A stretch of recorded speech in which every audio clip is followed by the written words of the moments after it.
So welcome back after the break.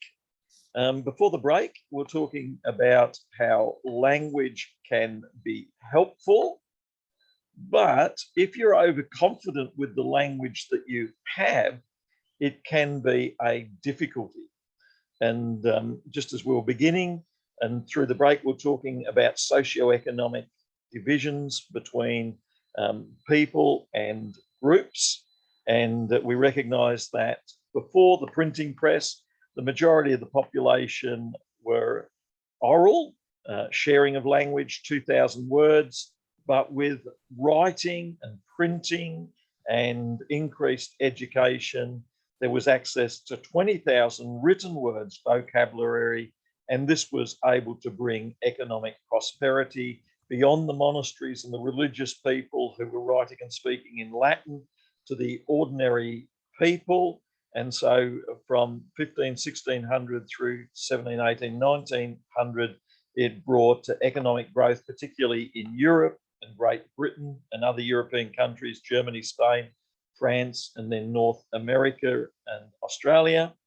And the question is, how do we help everyone to benefit from this opportunity that written language and reading brings? And how do we help those from lower socioeconomic groups who are often labelled and left behind participate in the benefits of language?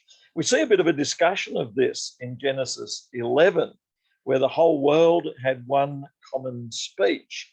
And the idea that I think is interesting here is that if you think you have one common language and speech, you impose it on others. So if the deputy principal in your school thinks they have the language to describe the school and what it's all about and imposes that on others, it silences the alternative viewpoint. So if the deputy principal is very much into native plants and growing gum trees, his language and speech will shape the view of the school. And it's a bit like Genesis 11, where they're saying the whole world has one language and speech, and they're saying we're going to do everything ourselves. We'll make bricks rather than just rely on the stone that God has provided with us. We're going to bake them ourselves. We'll make it ourselves. We'll build a tower.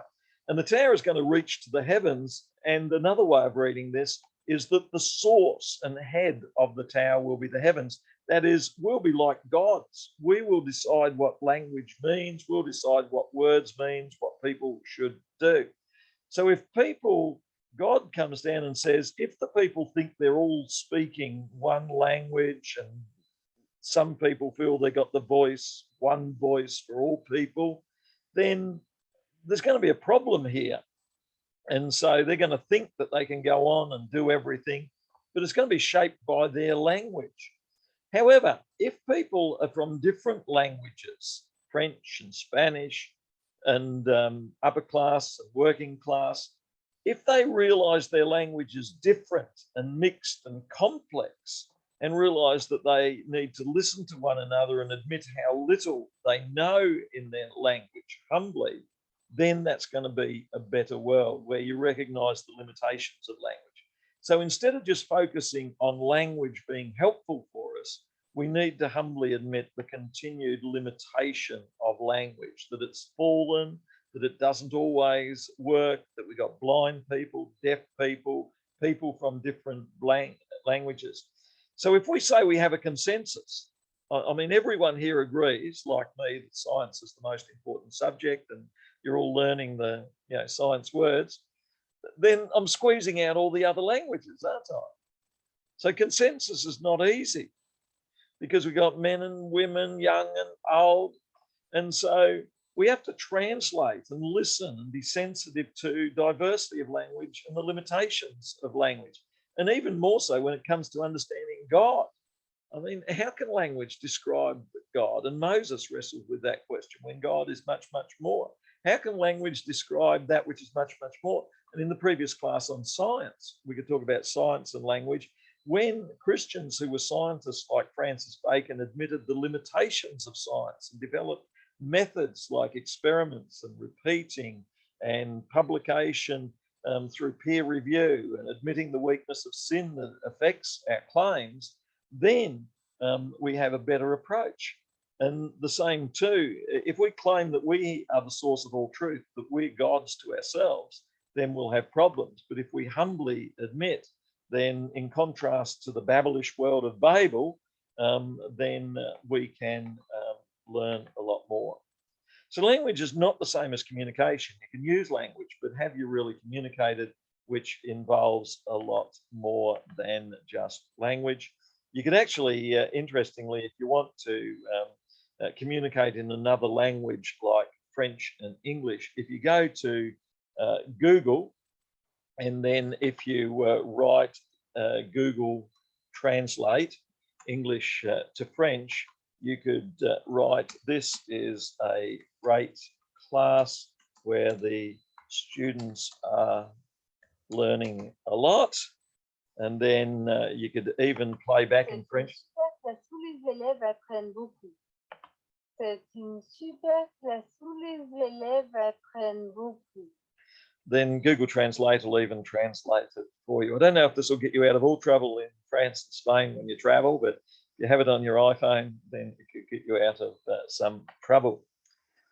The other thing to get out of trouble is to know what truth is and to recognize that language not only reveals truth, it can hide truth. So to say that in Beauty and the Beast, that the beast is ugly or beautiful, what does this mean? Or to say the distant mountains are beautiful, what does that mean? So Stephanie, if we were to see the distant mountains and to say that these mountains are beautiful, what do we mean by the word beauty? Or does the beauty also represent something that's beyond meaning? Just like the word God or Jesus could represent something that could be beyond meaning as well. Beauty, what's it mean, Stephanie? I think it's subjective.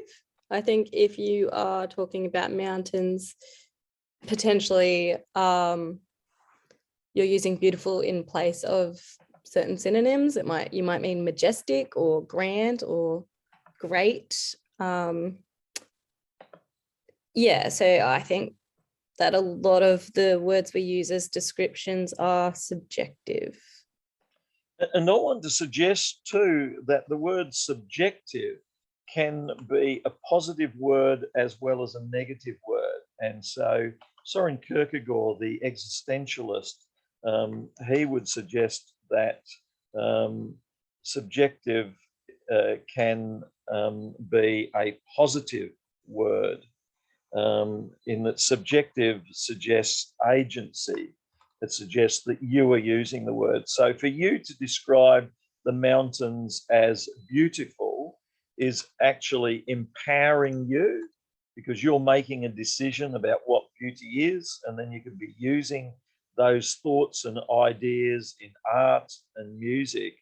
And one of the things that the modern scientific development of the world has given us is a concern about subjectivity. That is, language that is subjective said to be weak, language that is objective is said to be strong. So if we objectively say this is a table, it's made of wood, a certain size, then that's seen as being very scientific.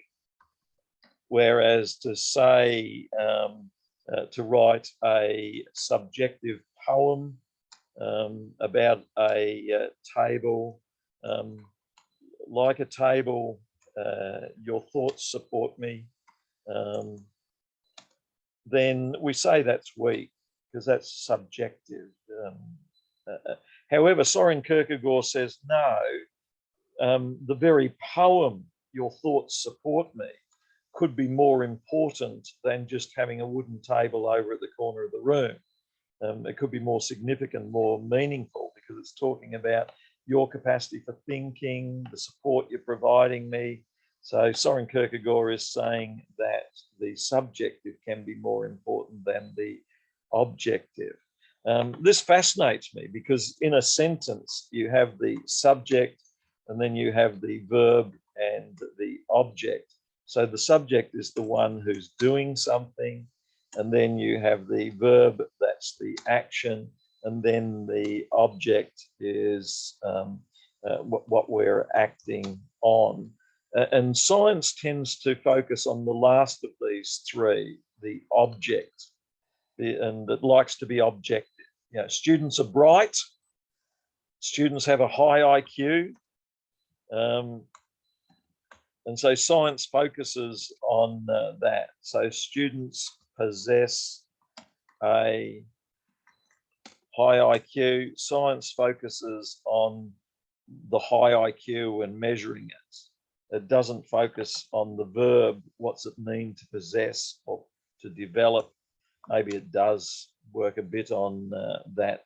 And then it doesn't focus on the active agency of change, that these students can change their and I think a lot of thinkers and scholars and scientists recognize that subjectivity is important, that students can change. They're not locked in by the objective understanding. Any questions, thoughts on subjectivity and objectivity? It's an interest I have. So words can reveal about table and chair, but they can also hide what we're talking about. For instance, you're late for dinner, your mother calls you, and really you've just filled up with food at Starbucks, and you say, on my way, which really means I totally forgot about it. So words can hide things as well. In war, rather than say our side killed 10 people today, we neutralized 10 of the enemy. Rather than say we bombed cities, we can say there was some collateral damage to the cities.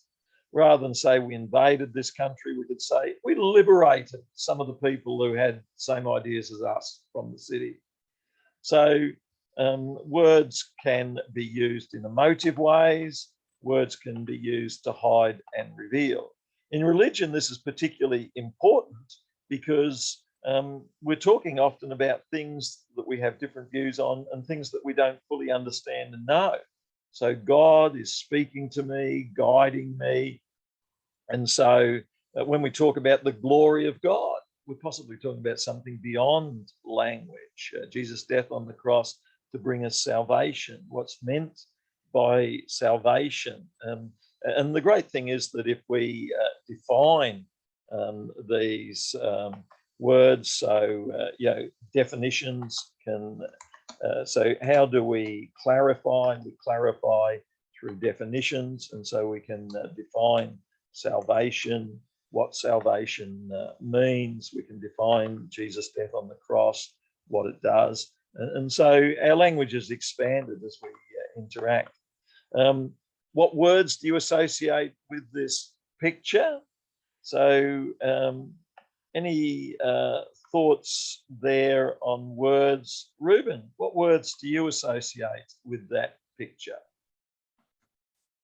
First word would come to mind would just be wedding or happy. Yeah. And so this is actually symbolic, isn't it? Wedding, and it could be happiness, etc. So that there's a symbol communicated here. And in the making of movies, they get the bad guys to wear black hats, the good guys to wear white hats. There's a lot of symbolism in movie making, and then you can play with those ideas and turn them around. So this bank said that a wedding can be a fairy tale romance, but perhaps there's apprehension and fear, or perhaps it's fated. And the more you look at the world, the more you recognize people have different ideas. So language, wedding, there can be different ideas about that. And so again, the question is asked, do our ideas in language come from reality, such as a wedding, or do they come from our culture, India, betrothal? Do they come from our experiences? What did it mean to my parents? And then I think, as Martha was saying, there is this cycle of interaction between reality and culture and language, back to reality, and then the culture and language of the group that we interact with. To me, one of the key things is the group that you interact with. So your community influence your language and your viewpoints. And this cycle that Martha was talking about before is very much occurring there. And I know as I grew up, I went to an Anglican church, and they describe worship in terms of how little you move. You got to be very still in an Anglican church. I mean, the less holy people wave their arms around a bit, but the more holy people are very, very still. And then I went to a Pentecostal church, and it was entirely the reverse. The height you could jump from the floor would measure how spiritual you were. And so, again, same word, worship, but the group that I was involved with shaped my understanding, my vocabulary, and my view of the world. And then I studied science, and then I had a view of the world that was shaped by the people who taught me science. And then I studied theology, and my view of the world was shaped by the people who taught me theology. And every theology college has a totally different worldview. You know, the worldview of Jesus is totally different in every theology college. You know, you go to some colleges, and Jesus is a very strict, law-abiding person. You go to other colleges, and Jesus just wants to hug you, and so totally different views. We saw in a previous class about this is not a pipe, and again, the author René Margaret is seeking to set up a conversation, a tension between the image of the pipe and the statement, this is not a pipe. And what he's saying there in Treachery of Images, this is not a pipe, is that language and art lead us down a certain path, but it can be the opposite path to where we should be going. That is, the painting of a pipe leads us to think that a pipe is something you put in your mouth and you huff and puff, but really it could be something that an artist is using to paint pictures to sell them to make money.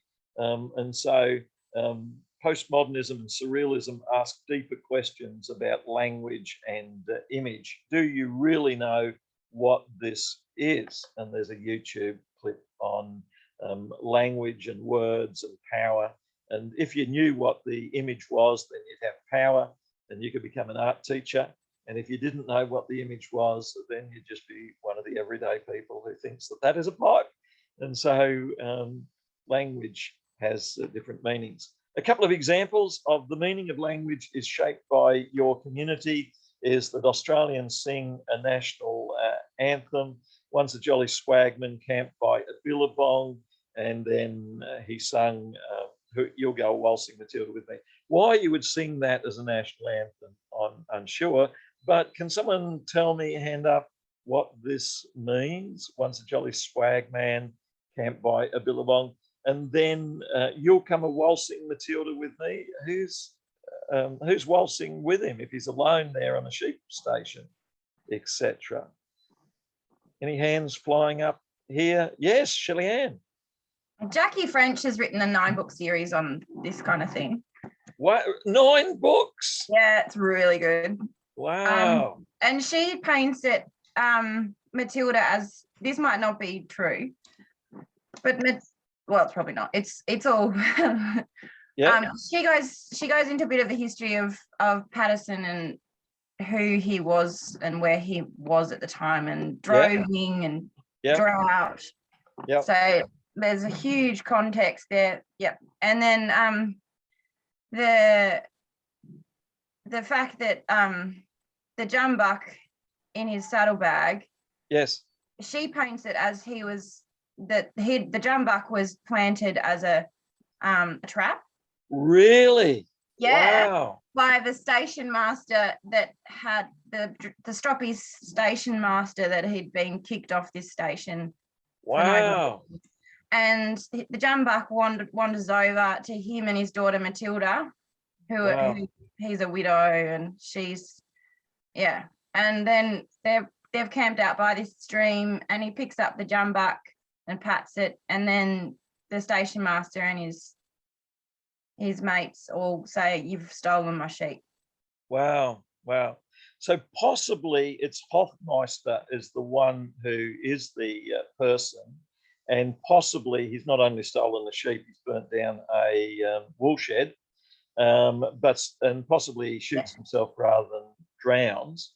Possibly Matilda, as you say, could be a person, but Matilda could be the name of his swag, because if he's there alone, then the only one he's got to dance with is his bedroll. But Matilda disappears behind a tree, and then Matilda goes on to own the station. Well, and you can't have a bedroll, do we? So I like Jackie French's version. So again, language carries so much more meaning to it. Certainly, we have Patterson visiting Dagworth Station, and the head of Dagworth Station is describing what happened, and they're finding the skin of a sheep that's out there. Someone's run off with one of his sheep. So there's a whole story there to it. Equally fascinating is Wizard of Oz. Can anyone tell me what the ruby red or silver shoes mean? Who is the Tin Man and the lion, and who is the wizard in this story? Hands going up. No. So it all has to do with timing in which Frank L. Boehm lives. And he lives in the Midwest, and there are politics going on over in the Midwest where he lives. And then he writes a story about a plucky American, kind-hearted person. And then in this story, he's been reading economics about the gold standard that's meant to take us to paradise.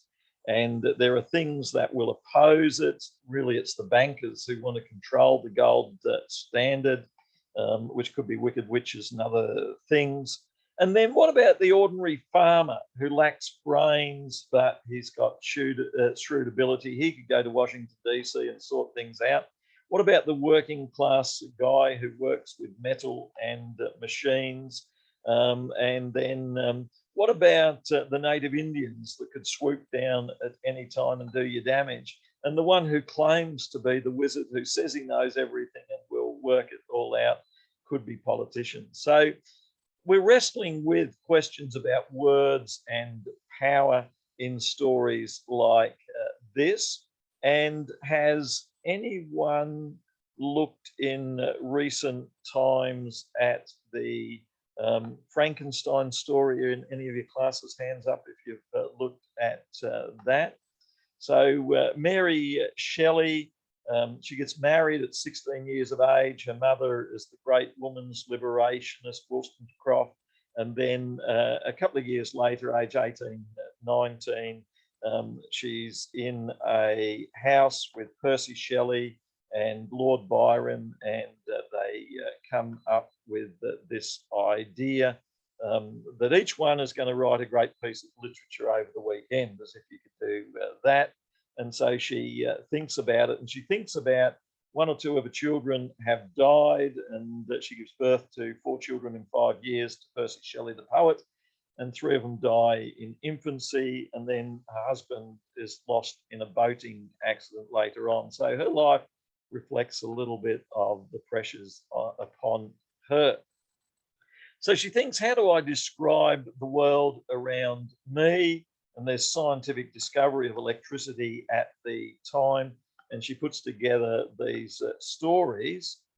So it's a rainy vacation with Lord Byron, Percy Shelley in Switzerland, and they're each going to write this story. She's just read Rime of the Ancient Mariner about suffering, and she's 18, 19 years of age. So there's certain influences upon her. Any thoughts? A hand up. Anyone want to think, what do you think has shaped her ideas that she's wanting to say here? Any hands going up?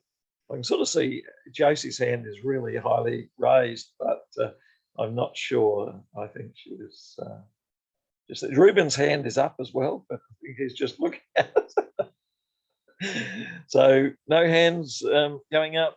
Shelley Ann, your thoughts? Is it just that experience is all? Like like reality.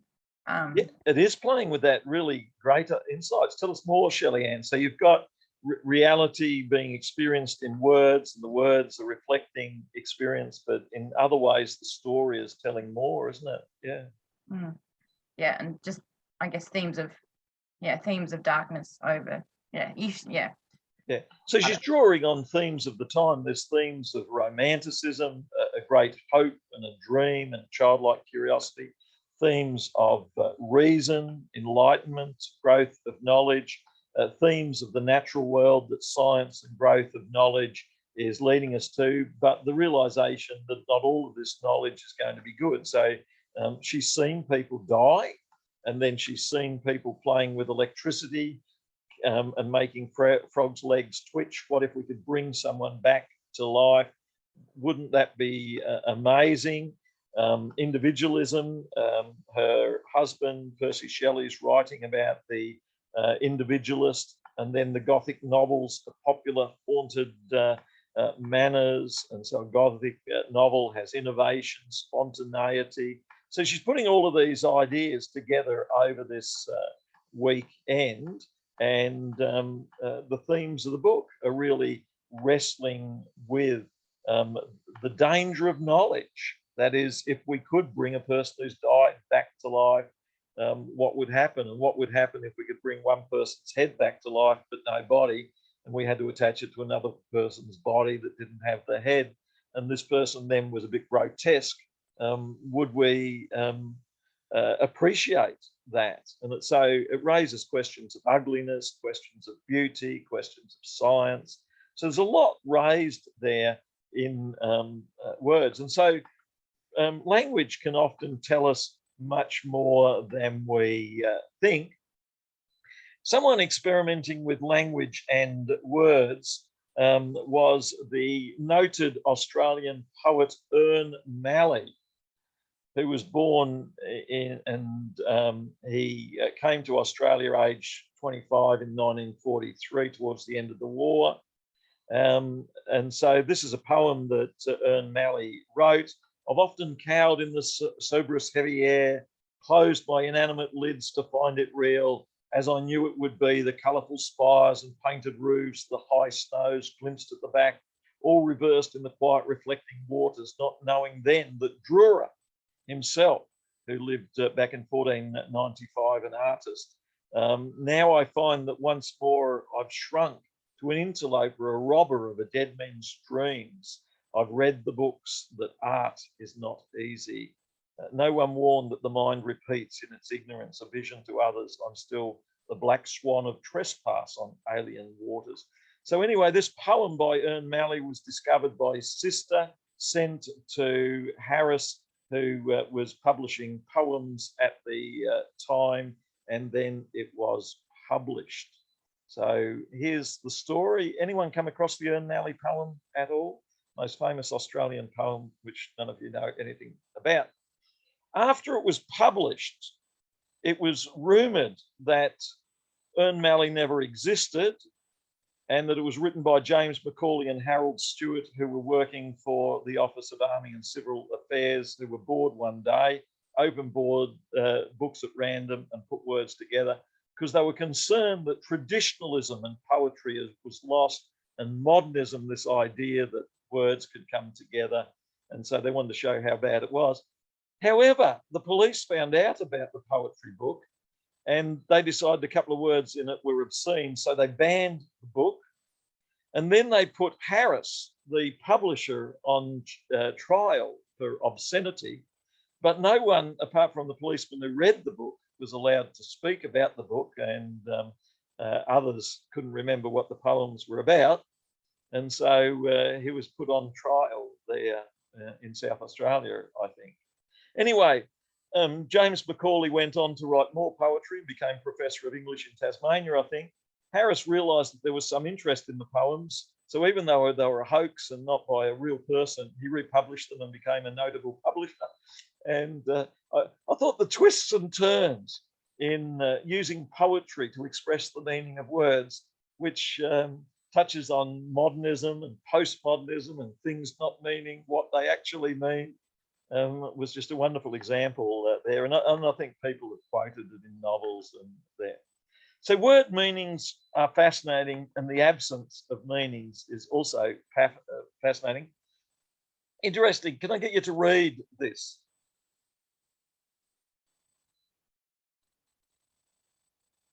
Isn't it amazing? You can actually understand, even though there's hardly an English word in there. So this raises the possibility that meaning's being constructed in your mind and by your experiences and the sentences you've heard and the 20,000 words you've heard and the way they're put together next to one another. And so your mind has remembered all of these concepts. It's remembered the relationship between words. And so your mind is able to put together things which are true.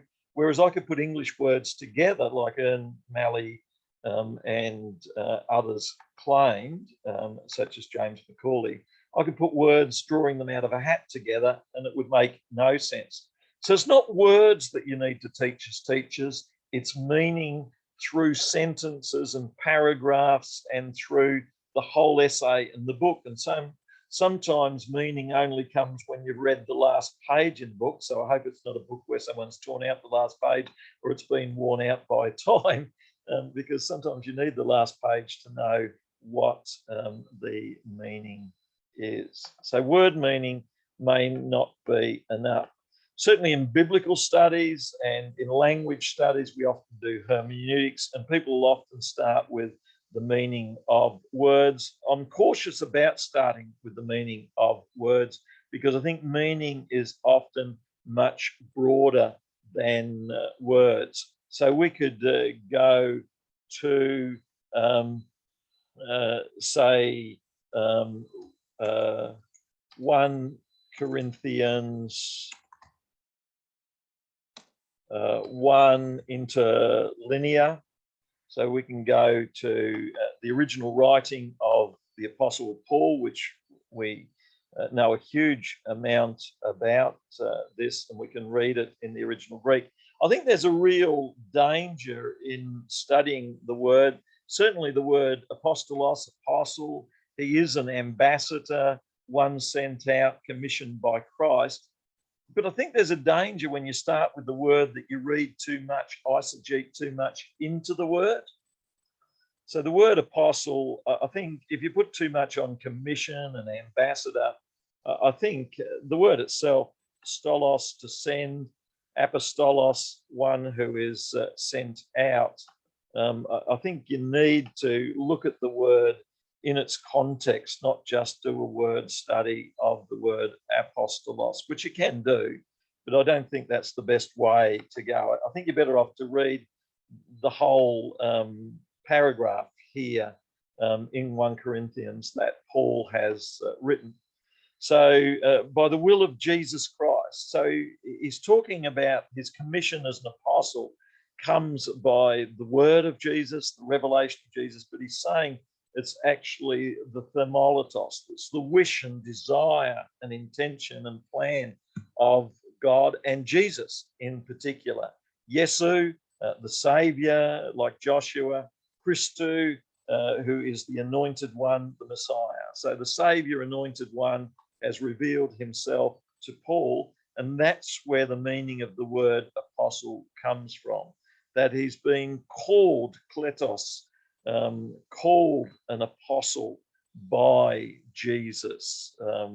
He's been anointed, appointed, just as Jesus has been anointed, appointed, but it's that calling to be an apostle who's writing this epistle. And similarly, we've got the church that's at Corinth, and so the meaning of the ecclesia, the called out there. So meaning, I think, comes from the words around a word, the book and chapter and paragraph that it's located in. We have to remember when interpreting the meaning of a word that has meaning that relates to the author's world, to the reader's world, and then there's the world in the text that joins us together. So today's class, we've introduced you to some of the challenges of language and said that language develops through that life journey from age 1, 2, 3, 4, 5, 6, 7. The more words we get from a rich family and social environment, the better off we'll do in the life journey, and then through the school years, through our teachers and our school and our schooling, and through the whole of the life journey till we're 70, 80, 90 years of age. The words we learn open up worlds to us, and we can prosper when we know more language and words. But at the same time, we've warned that words can lead you to wrong ideas and meanings, because we all interpret them differently. We all understand them differently. There's different meanings in different words. And these are conveyed by groups of people, modernists and traditionalists and romantics and Christians from one tradition and Christians from another tradition. We've all got different ways of interacting with words. And so going back to the Tower of Babel, we need to all be humble when it comes to words, and we need to listen to God and the Spirit and recognize that even though we can think we're making meaning out of words like bricks out of clay, they're pretty weak, and we're not going to be like God to fully understand everything. We've got to be humble. But in your essay writing, you've got to be more detailed and accurate, because if you use words just as it or they, then they won't be so strong. A couple of people to sum up what stood out to them. Perhaps Shelley-Ann first. Shelley-Ann, what stood out to you in today's class and in this session? The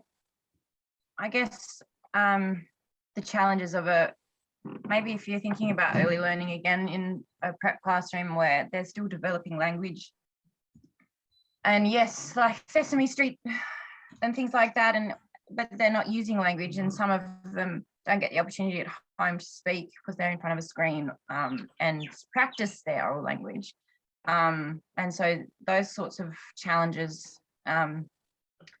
land in a teacher's lap, so to speak, and they don't stop in the prep classroom. That's going to be the result, in grade 8, 9, 10. Those challenges that they had there will be obvious still, I think, later. I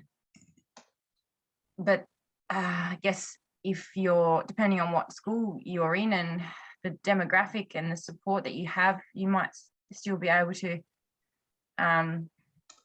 do a good job of teaching language. But I guess at uni we're thinking about some of the things that were going to be challenges, and yeah, I think that's a challenge. And that raises the question, how can we increase the use and practice and engagement with language, particularly written, but also oral? And I think that's the challenge as teachers, isn't it, is to find opportunity in every one of your classes to increase engagement with language and its complexity and its variety. Martha, your thoughts on what stood out? Yeah, I actually just in that last part really found that poem interesting. And just the hoax, wow. I've never heard of that. So yeah. The Ern Malley poem, which doesn't exist, but it's beautiful and wonderful. And then Macaulay is a Catholic. So Macaulay is a Catholic teacher of English and a Catholic poet. And so it's worth looking up James Macaulay, the poet, and he's a famous Australian poet in some ways. So it's worth looking up his poetry, his writing, and interacting with that a bit as well. So, yeah, what stood out to you about the poem, Martha? Oh, actually, just the way it was created and the story behind it and the hoax. I don't know, just thought it was interesting. Yeah, so James Macaulay is an Australian academic, poet, journalist, literary critic, and Catholic. and he's most famous for this hoax. So yeah, it's shows that language is fascinating. A very fascinating word that I could tell you about is the word decimate. Did you know that the word decimate was used back in Roman times? Because the word deci means 1/10 and mate means to kill. And so if you lost a battle, one of the ways of encouraging people is to get people in a circle and then pass around straws, and you draw the straw. And so the people who lost the battle, 1/10 of your soldiers draw the short straw and they step into the middle, and then the rest of the soldiers take out their swords and stab them and kill them. And so we do a similar thing with students in our class. Those who don't get the highest marks, the bottom 10%. Yeah, I shouldn't jest, should I? But the meaning of words is amazing.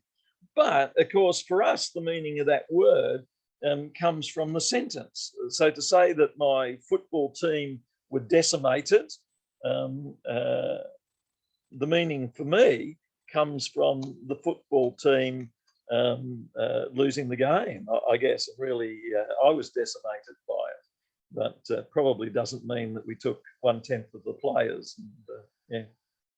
So yeah, language has rich history there. Any questions about the what we've covered there? Otherwise, I'll stop the recording if there's no questions. I just wondered whether you could concisely link like comprehensive language acquisition to support critical thinking in the classroom. Yeah, I think certainly the words that we use, certainly we've used words like clarity, focus, and then we've provided examples of this. And so in this essay, we've quoted Vardy, and we've quoted, illusion of thinking. We know about learning education. But if I was then to add another sentence about scholars tell us that effective learning comes by participation, I've added another layer of understanding there. So I think we model the way in which we use more rich language. We then provide examples, and most importantly, we provide opportunity to speak. And I think the one-on-one, the pair share is so valuable, because that means that 50% of your class are speaking and then the other 50% are speaking. Whereas when it's teacher directed, you've only got one person sharing.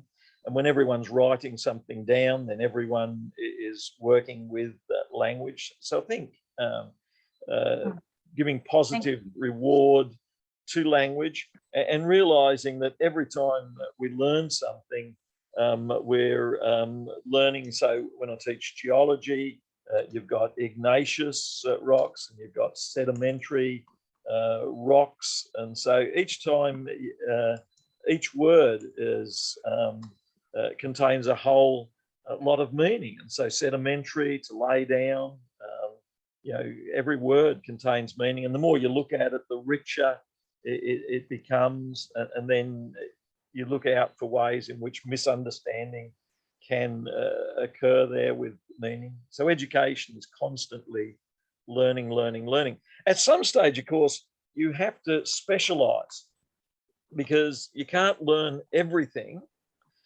Personally, I like to do some art, and so I read a little bit of art books. I like to do some music, so read a bit of music. When no one's looking and my grandchildren are here, I like to dance.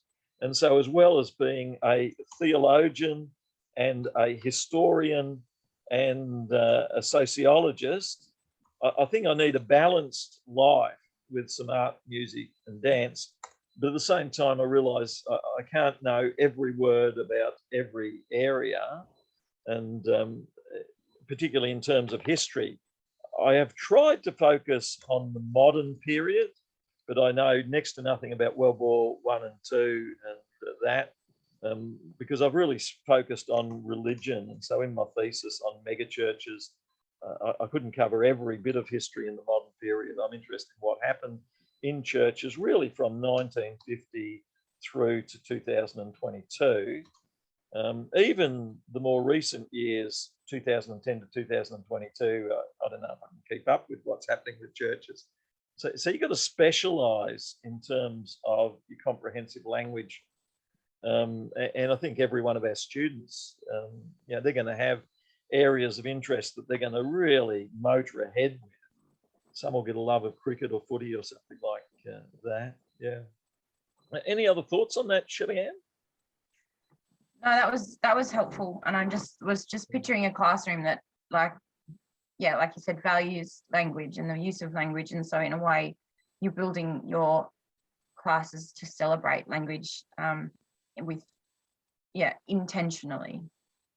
Yeah, and I think that's an important word, to celebrate and enjoy words and meanings, and to look out for what words bring joy and meaning to your students, and what areas bring meaning to their students. I know my wife, she has a love of animals, and so she would take in chickens to the class, or they'd take in eggs, and then they'd put an incubator, and then the eggs would hatch and chickens, and the children would get terribly delighted by that.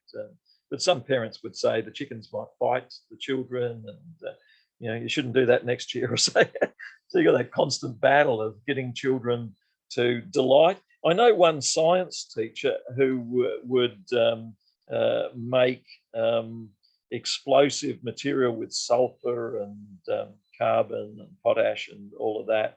And so he's very famous for putting some of he'd put the chemistry formulas on the board, and then he would mix it together and then put it on the bench and hit it with a hammer and bang, and then he would make it explode in various ways. But I don't know whether he'd still be allowed to do that these days. But so I think words are exciting for various ways, aren't they, and meaningful.